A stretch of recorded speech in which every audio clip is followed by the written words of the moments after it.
enterprise AI. And by Womply, committed to helping self-employed workers and small businesses get their PPP loans. Application determines eligibility. More at womply.com/marketplace.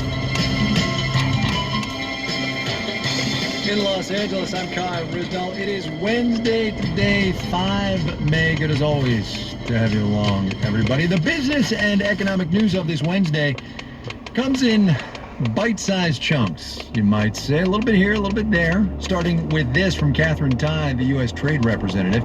I'm just going to read her statement to you. The administration, that would be the Biden administration, of course, believes strongly in intellectual property protections, Ambassador Tai said, but in service of ending this pandemic, it supports the waiver of those protections for COVID-19 vaccines. That's all about the patents that Pfizer and Moderna and the rest of them hold on their vaccines in the name of getting more shots and more arms globally. The United States had been against a proposal at the World Trade Organization to do what the White House now says it wants to do. A whole lot of negotiation yet to come on lifting those patent protections, of course. Investors didn't really take much note.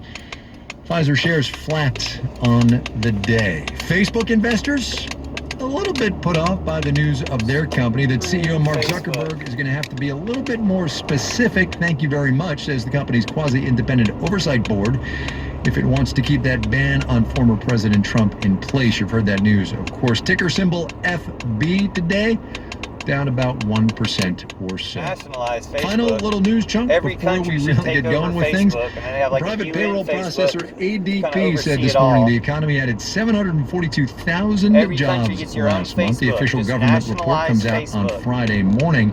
The whisper number on that one? 1 million new jobs, maybe more. Just take over That'd be Facebook big. for your Very country. big. And we also take all of those Zuckerberg's jobs, properties. most new jobs in this economy got actually come from Trump in small office, businesses. And there was a Modi in report out office, today you from got the New York Bolsonaro in Fed office, looking at all small at businesses Putin's in the design. service sector and how likely they were to have been able to make it through the pandemic. As Marketplace's Nancy Marshall-Genzer reports, And he spread a genocide. timing was everything. Zuckerberg Businesses that closed the early in the genocide as much as pandemic have Trump a is. problem Trump now. virus genocide. New York Fed economist Davide Malkanji says their customers forgot about them. The longer than this establishment remains closed, the more it loses touch with respect to their customers. Firms that didn't have to close right away might have been healthier to begin with and didn't lose touch. Jessica Wortenweiler is co-owner of the Tinsmith, a wedding venue in Madison, Wisconsin. It never officially closed, even though most of its weddings were canceled. I was definitely still working every day, corresponding with the booked couples that we had in terms of what's going on with restrictions. Can we have our wedding? Wortenweiler says she and her partner were able to sell some property to limp through last year, and that gave them a cash cushion.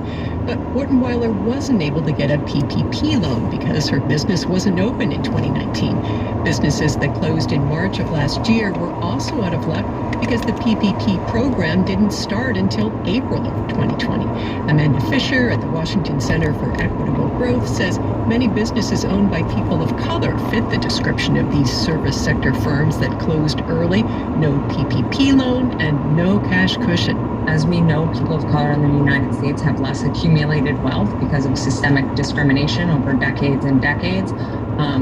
There's more discrimination in the banking sector, so they have fewer lines of credit to draw from. And the New York Fed says each additional week a business is closed reduces its chances of reopening by 2 percentage points. I'm Nancy Marshall-Genzer for Marketplace. Not for the first time in this pandemic, the global supply apparatus is having outsized influence.